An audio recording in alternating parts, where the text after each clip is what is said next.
So I'm Haley. I'm a heroin addict. Hi. I'm going to try and speak really loudly, but if you can't hear me, I'm sorry. Okay, I'm good. All right. I'm really nervous right now. I've done speaker meetings like this before. The last time I was clean, but it was all bullshit, and so it was really easy to fake vulnerability and come up here and tell this story, but it wasn't real. And so this is real, and so it's really scary. So my clean date is April 24th, 2017. I work the steps. I have a home group. I have amazing friends that are all sitting in the front row for me because I'm scared shitless. And I'm really happy today. And that has never really been the case in my life. I think I kind of woke up just feeling like I was born feeling different. My parents are both drug addicts, and they divorced when I was 2. And there was a lot of shuffling in between my family. They kind of used me to get at each other a lot, and so I was kind of always in the middle of their arguments. And my mom dated a lot of really abusive men when I was younger, and so I experienced a lot of trauma at a young age. And it also showed me how you are in a relationship with another person, and all I've ever seen is toxicity. So and that boils over into my life today. And so I always felt different. I think we always say that I felt different. I didn't feel a part of. I was really sad a lot, and I did good in school. I don't think that our problem is a lack of intelligence. I think we're pretty intelligent people, but we just use it to our destruction instead of helping us. And so, I did good through school until I used to tell everybody that I started using when I was 14, but I realized recently that the first time I got high, I was 12 years old. And it started with dust off. That's actually the first thing I ever did. And I loved it. I loved feeling out of my body for a second, because I've always had that sensation of my skin crawling, never quite feeling comfortable in my own skin and wanting to do anything to escape that. And for a long time, that was sports for me. I did really well in sports, and it helped me feel a part of. But then I found drugs and alcohol, and it was nothing else really mattered. My mom had another kid with my stepdad, and they have been married and divorced twice, and she's had other boyfriends in between. So just a lot of chaos. And then my dad had a kid with my stepmom, and I really just kind of felt like I didn't have a family. My mom had her family, my dad had his family, and then I was somewhere in the middle, and I felt like I just didn't belong to either family. And I kind of felt like neither of them wanted me. And so I started using when I was I would say it was recreational until I was probably about 15, almost 16. I didn't really have a fun stage, really. It was fun, but I would say that it became really depressing really quick. And I started doing heroin when I was 16, almost 17. And at that point, my family had kicked me out, so I was on my own because, they both had young kids, and I was coming home wasted at 3 a.m, and I was so angry and so bitter, and I just wanted to I just hated everyone and everything, including myself, and I took that out on my family a lot, and and of course there's trauma there, and that has a lot to do with it, but they kicked me out, and I graduated high school. I don't know how, but I did, and I did it homeless, and after that, I didn't really have anything to tie me down. I thought about going, I went to college, but really I went for the first week and then just partied with the school loan money, Yeah, it was a good time. And that swiftly led me to my first rehab center. So when I was 18, I went to rehab for the first time. I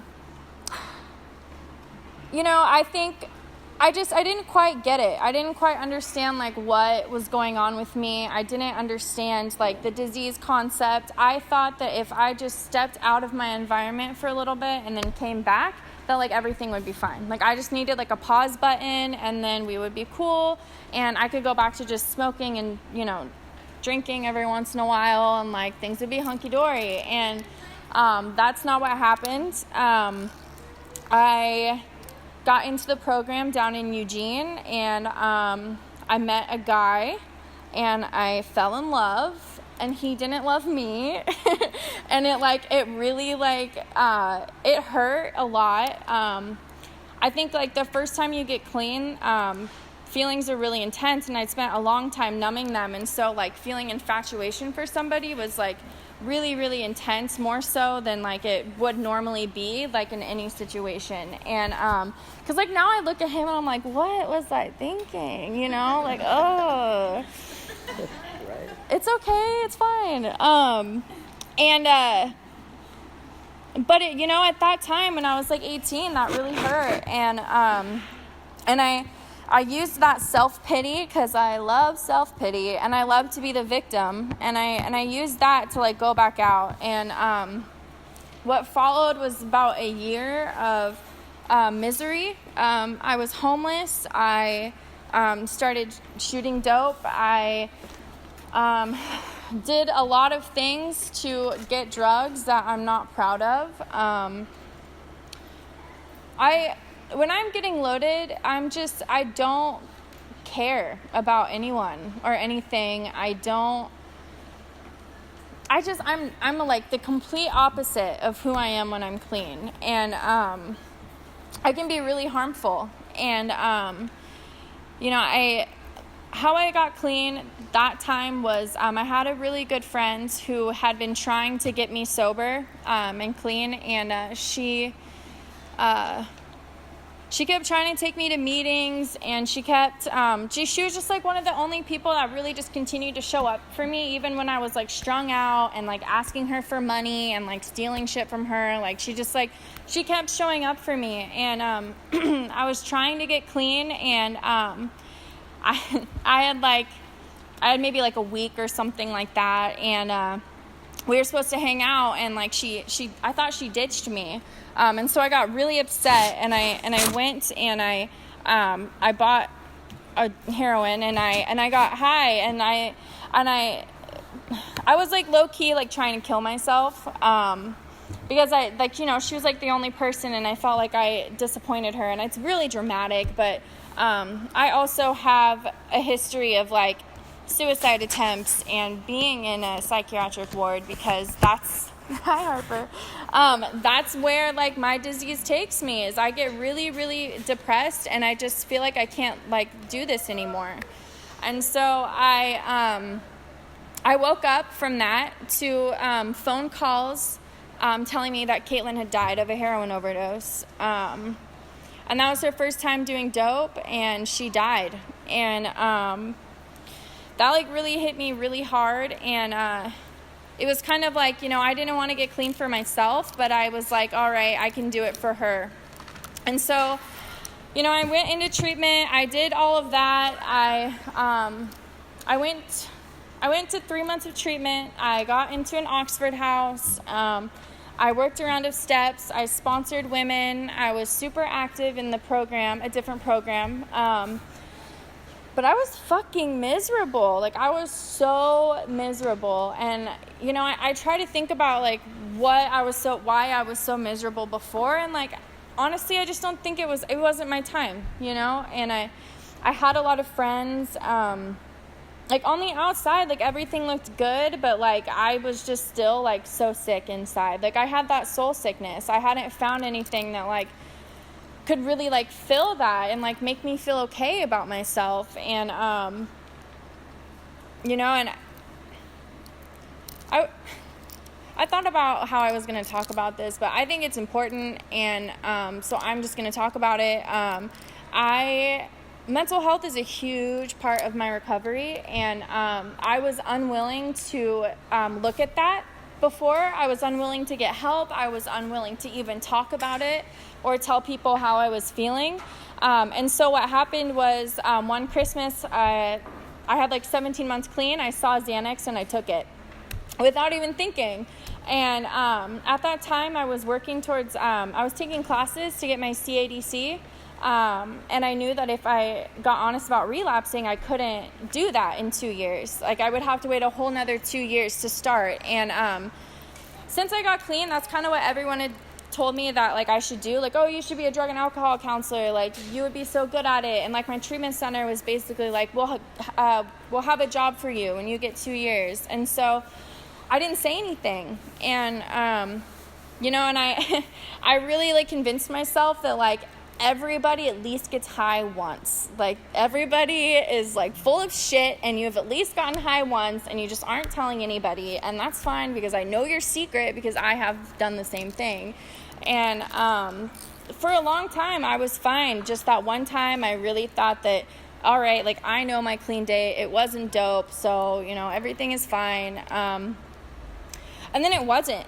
And then I started drinking by myself. I started getting back into pills, and this was all like, I just go on like binges, you know, and then I tell myself, like, I'm not gonna do this ever again. I'm not gonna get high. Like, I think that I didn't quite believe that I was completely powerless over it, and I needed 14 months of like true like proof that like I cannot control my using, and like it completely controls me.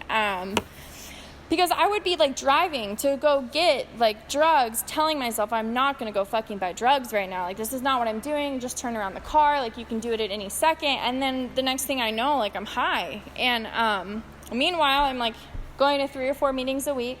I have sponsees. I have a sponsor. I'm working the steps. I'm working at a treatment facility. And I was getting loaded. And everything looked really good on the outside.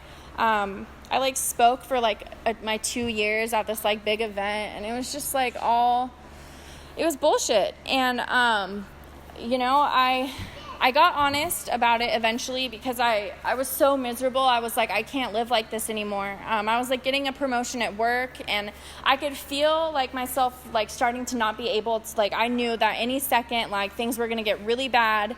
And so I told on myself, and what I thought would happen didn't happen, and I think that's why it's really important that you choose who you are around. Like, that you need to make sure that your support group is actually a support group, because I made my friends all based in ego, and so when I got loaded, none of those people showed up for me, and when I got honest, none of them showed up for me, and so I felt really, really lonely. And it's kind of hard to talk about, because it really fucking hurt me.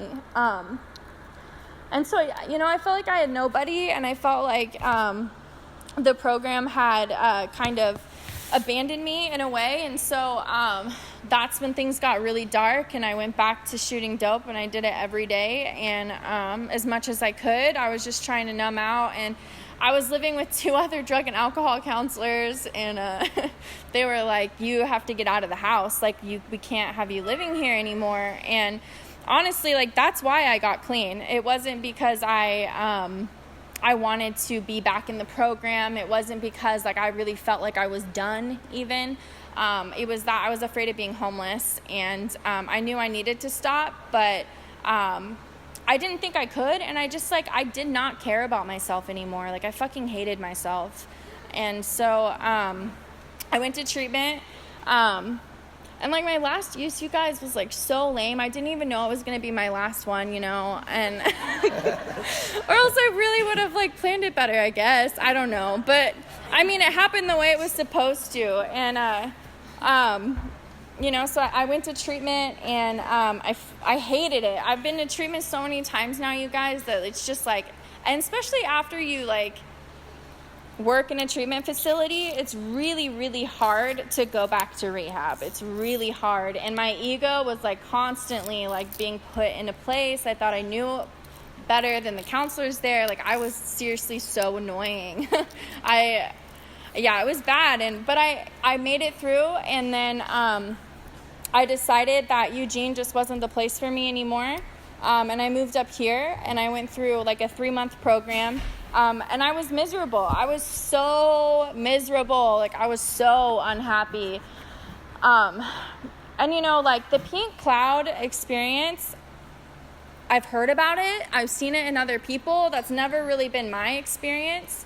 And I think it's important to talk about the fact that, like, I didn't have that, like, gift of desperation people talk about. Like, I didn't, like, have that, like, fire burning for, like, recovery. I just felt like I had no other options, and so I came here, you know? And I knew in my heart that it worked. I just had kind of given up on myself, and I was so angry at the people that I had thought were my friends that I was just like, I'm not gonna, like, do all of this over again. Like, it's too much. Like, making new friends, like, trying to be a part of something. Like, I can't handle it if, like, the same stuff happens to me again. It's really hard. And you know, the first meeting I ever really went to here was the HA Women's group. That is still my home group. I've been going there almost every day since I got every week since I got here.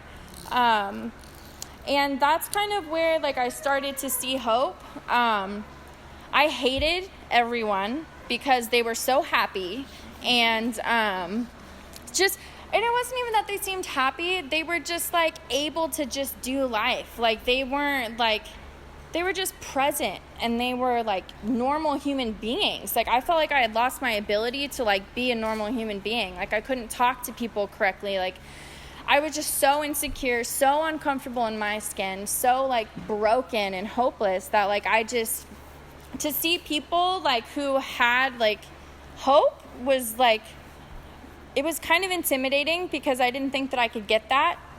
But it was also like, okay, you know, maybe like something can work, you know, maybe something can change. And, like, I think the big thing too is that I went and sought help for my mental health. And again, I just think it's really important for me to talk about because it's a huge part of my story. I was diagnosed with a mental health disorder that explains a lot of, like, my self-medicating throughout my whole life. And I found a treatment that works for me, and that really, really helped me a lot with finding some grounding and, like, leveling out and, like, being okay. And for the first time in my life, like, I kind of felt like as normal as a drug addict can feel, you know, which isn't quite, it's not normal, but more normal for me.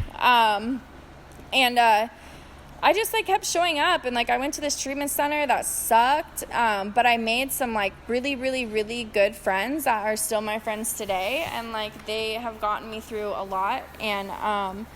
And then, like, this weird thing happened where, like, I started to become friends with, like, the women that I, like, looked up to. I started to, I got their phone numbers. I, like, you know, and it's so silly, like, trying to make new friends. Like, you feel like you're, like, going out on a date. It's so hard, and it's so, like, at least for myself, I feel so self-conscious, and I'm just so nervous the whole time because I really want them to like me, and, you know, and they just accepted me as I am, and that was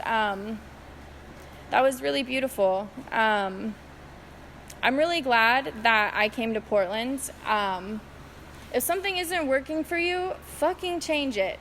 You know, like, there's no point in, like, getting stuck in the bullshit, you know? I was so comfortable in bullshit for so long that I didn't even know that it was shit. Like, I had to, like, leave the situation to realize that, like, it was time for something new.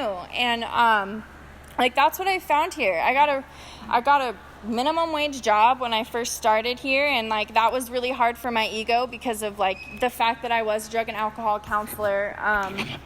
You know, it was just, you know, I was like, I'm a loser. Like, I have nothing. I have nothing, and I had all these things, and now I have nothing. But, like, everything happens the way it's supposed to. Like, I really needed my ego to be deflated majorly, and that's what happened. And then I don't know when things changed. It's just, like, one day I woke up and I didn't fucking hate myself anymore. Like, I wasn't, like, so angry. Because I remember, like, for months I would, like, go to bed crying, like, feeling like nothing's ever gonna get better. Like, I hate myself, like all of that stuff. And one day I just woke up and I didn't feel that way anymore. And it was because I was like going to meetings and like trying to be vulnerable again, and like I was just trying to do my best. I think that's all what we're trying to do, is just do our best. And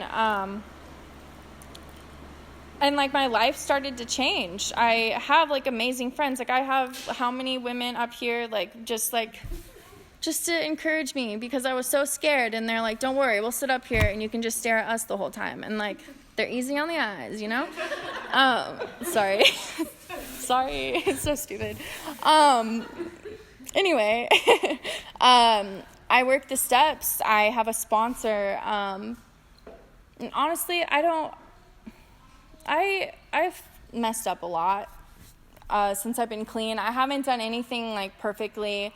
And it's funny because like where I came from, it's very like strict. Like if you don't do this, like you are an F up, like fuck up, and like you don't belong, and like it's just very like a very judgmental, this is one way how to do it type of thing. And then when I came here, like I just found that like no matter what, I found people who accepted me. Of course they didn't like put up with my crap, but like they loved me through it.